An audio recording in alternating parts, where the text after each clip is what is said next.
नमस्कार. उन्हाळी सुट्टी आणि मुलांचा विकास या विषयावरील आजच्या या विश्लेषणात खूप खूप स्वागत आहे.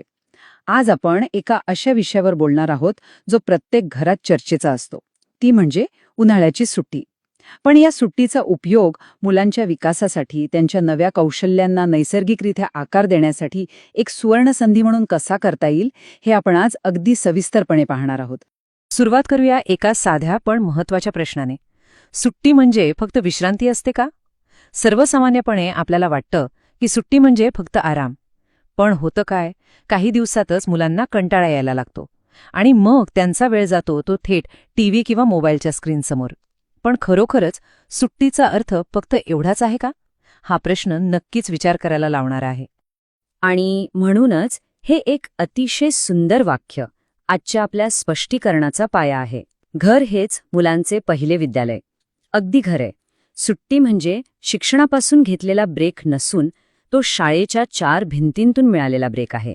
या काळात घराचं मोकळं आणि सुरक्षित वातावरण मुलांच्या निरीक्षण क्षमतेला आणि त्यांच्या कल्पकतेला कशी छान चालना देऊ शकतं हे आपण समजून घेणार आहोत.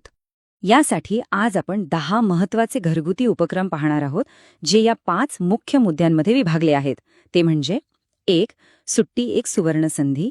2. हसत खेळत शिक्षण. 3. निसर्ग आणि विज्ञान. 4.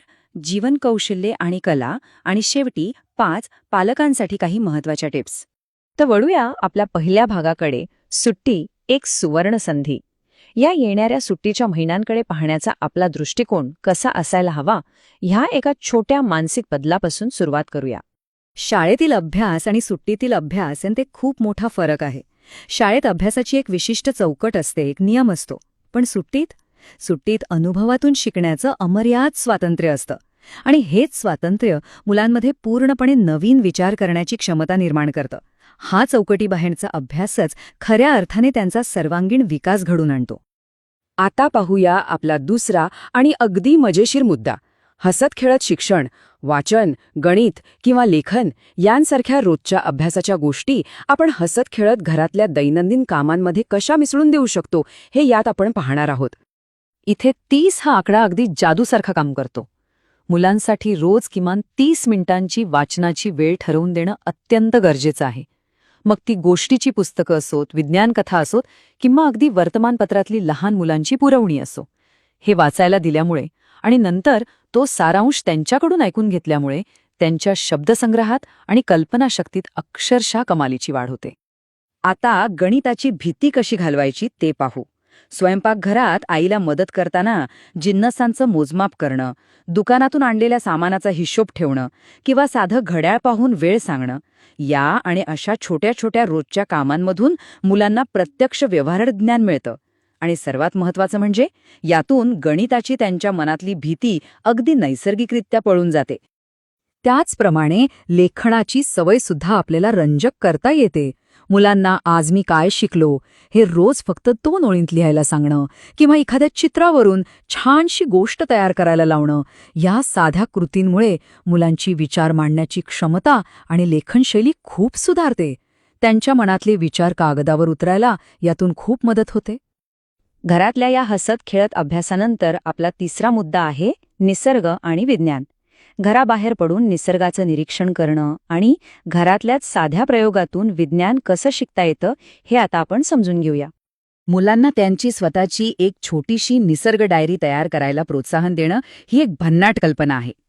रोज कुंडीतल्या झाडांना पाणी घालताना त्यांची वाढ किती झाली हे पाहणं, आकाशातल्या ढगांचे आकार ओळखणं किंवा पक्ष्यांचं निरीक्षण करणं, या रोजच्या सवयींमधून मुलांमध्ये एक उत्तम वैज्ञानिक दृष्टिकोन आणि अचूक निरीक्षण शक्ती विकसित होते. आणि विज्ञानाचे प्रयोग तरी किती साधे असू शकतात. पाण्यात कोणती वस्तू बुडते आणि कोणती तरंगते, बर्फ नक्की कसा वितळतो, ऊन सावलीचा खेळ कसा चालतो किंवा एखाद्या बीजाला मोड कसे येतात, हे छोटे छोटे प्रयोग आपलं स्वयंपाकघर किंवा परसबाग एका प्रयोगशाळेतच बदलून टाकतात. थोडा पसारा नक्की होईल, पण स्वतःच्या हाताने अनुभवून शिकण्याची ही प्रक्रिया मुलांच्या कायम लक्षात राहते. पुढचा आपला अत्यंत महत्त्वाचा भाग आहे जीवन कौशल्ये आणि कला. कोणत्याही प्रकारच्या क्लासला न पाठवता मुलांमधली सर्जनशीलता आणि संवाद कौशल्य आपण घरातच कसं जोपासू शकतो हे यात पाहूया. संवाद आणि स्वयंशिक्षण घरातच उत्तम प्रकारे होऊ शकतं.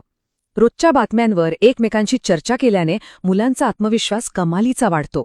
तसंच स्वतःची खोली आवरून ठेवणं, आपल्या कामांचं वेळापत्रक पाळणं किंवा बुद्धिबळ आणि शब्दकोड्यांसारखे खेळ खेळणं, यातून त्यांच्यात आपोआप एक शिस्त येते, एकाग्रता वाढते आणि तर्कशुद्ध विचार करण्याची सवयही लागते. कलेच्या बाबतीत सांगायचं तर चित्रकला, कागदकाम किंवा अगदी घरातल्या टाकाऊ वस्तूंपासून काहीतरी नवीन आणि टिकाऊ बनवणं, या कृतींमुळे मुलांमधली अंगभूत सर्जनशीलता आणि समस्या सोडवण्याची कला प्रचंड वेगाने वाढते. गाणी, अभिनय आणि एखादी छानशी गोष्ट रंगवून सांगणं, यातून त्यांच्या अभिव्यक्तीला एक मोकळं आकाश मिळतं. अर्थात आजच्या काळात डिजिटल माध्यमांकडे दुर्लक्ष करून चालणार नाही. शैक्षणिक व्हिडिओज, ऑनलाईन क्विझेस आणि ॲप्स ही नक्कीच उत्तम साधनं आहेत. पण इथे सर्वात महत्त्वाचा मुद्दा असा आहे की ह्या डिजिटल शिक्षणाचा वापर अगदी जाणीवपूर्वक आणि समतोल असायला हवा. मुलांचा एकूणच स्क्रीन टाईम आटोक्यात ठेवणं हे एक निरोगी आणि संतुलित दिनचर्या टिकवण्यासाठी अतिशय अनिवार्य आहे बरं का. आता या विश्लेषणाच्या शेवटच्या टप्प्याकडे आपण वळतोय. पालकांसाठी महत्त्वाच्या टिप्स.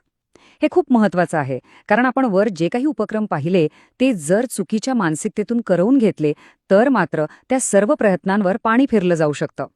म्हणूनच हे काही सुवर्ण नियम नेहमी लक्षात ठेवले पाहिजेत. सुट्टीत मुलांवर अभ्यासाचा कोणताही अतिरिक्त ताण देऊ नका. दुसरी गोष्ट म्हणजे इतरांशी त्यांची तुलना तर अजिबातच करू नका. प्रत्येक मुलाची शिकण्याची एक स्वतःची वेगळी गती असते, हे एकदा समजून घेतलं की सोपं जातं. फक्त सतत त्यांचं कौतुक करा आणि त्यांना नवनवीन गोष्टी करण्यासाठी प्रोत्साहन देत राहा. हेच त्यांच्या यशाचं खरं गमक आहे. कारण शेवटी शिकणे ही एक अतिशय आनंददायी प्रक्रिया आहे. हा दृष्टिकोन मुलांच्या मनात रुजवणं हेच आपलं ध्येय आहे.